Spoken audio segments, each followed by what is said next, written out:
Hey guys, welcome back to today's video. So today I thought it'd be pretty interesting if we went through the 2020 Senate elections based off the 2018 House election vote. And I think this could be pretty interesting just mainly because there was a Democratic wave in the House of Representatives, and it'd just be pretty interesting taking a future map and applying the map that we just saw around a month ago on a national level and applying that to this map itself. So again, today is Monday, December 17th, 2018. We're a pretty long way away from the 2020 presidential election, along with the Senate elections and a couple governor elections, but it's still never too early to speculate in terms of a race like this, especially as one that is going to be as contested as this one. So this video shouldn't be too long. It'll probably be like 5 minutes at most. I'm just going to run through all the states. I'll start off with the safe states, and then we'll get into the likely and then lean and then tilt states. I think there's only one tilt state, being completely honest with you. But again, this is based off the 2018 congressional House vote. So essentially, this is how people voted in the House of Representatives statewide in each of these states, and the results aren't too surprising, but it's just something to point out when looking at the 2020 Senate election. So Oregon was safe for the Democratic Party, along with the state of New Mexico. Going over to Illinois, that was another safe state. Delaware, New Jersey, Massachusetts, not New Hampshire. So we're going to get rid of New Hampshire real quick. Go over to Massachusetts and Rhode Island. Those are both two safe Democratic states. And that pretty much fills in all of our safe Democratic states. And now we can move into the safe Republican states. Keep in mind the Democrats are currently at 42. The Republicans are at 31. For the safe Republican states, we start off with Idaho, going over to Wyoming, South Dakota, Nebraska, Oklahoma, Arkansas, Louisiana, Alabama, Kentucky, West Virginia. And when we get to Tennessee, which we are right now, the incumbent Lamar Alexander, who's up for the Senate in 2020, said he's not going to seek re-election, which means that Tennessee possibly could have another contested Senate race in 2020 if the Democrats do find someone who is up to their standard for running. Because Phil Bredesen, I think, is the best Democrat that could have ran, and in a Democratic wave year didn't win. But keep in mind, if things get worse for Republicans, then maybe Tennessee could become contested again. So there actually is a first pickup in the Senate, and that is the state of Alabama. That is a pickup for the GOP in favor of them.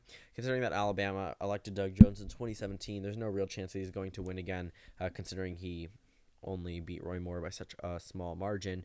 But now the Senate is just by numbers tied, 42 Democrats to 42 Republicans. The Republicans have 11 safe seats. The Democrats have 7. Some of these states that are not filled in so far are a little surprising, considering that you'd expect them to be safe Republican states, but they're not. Going over into the likely states for the GOP, Kansas, Pat Roberts, who actually went against an independent in 2014, was supposed to lose, actually won by a pretty large amount. Kansas goes to the GOP in the likely column.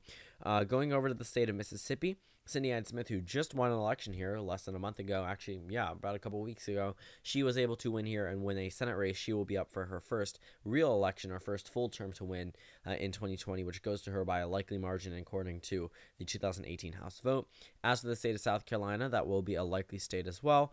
And I believe that may actually cover all the likely states except for the state of Alaska, where Dan Sullivan is expected to win re-election there, just based off political pundit ratings. And then we can go ahead and move into the likely states for the Democratic Party. So the first state would be the state of Michigan, going over into Minnesota, and then Maine and New Hampshire.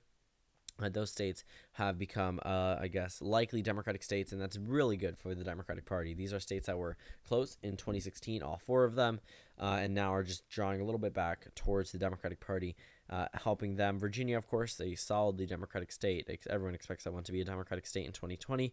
And a pickup for the Democratic Party in the state of Colorado. Cory Gardner defeated with a likely margin for the Democratic Party.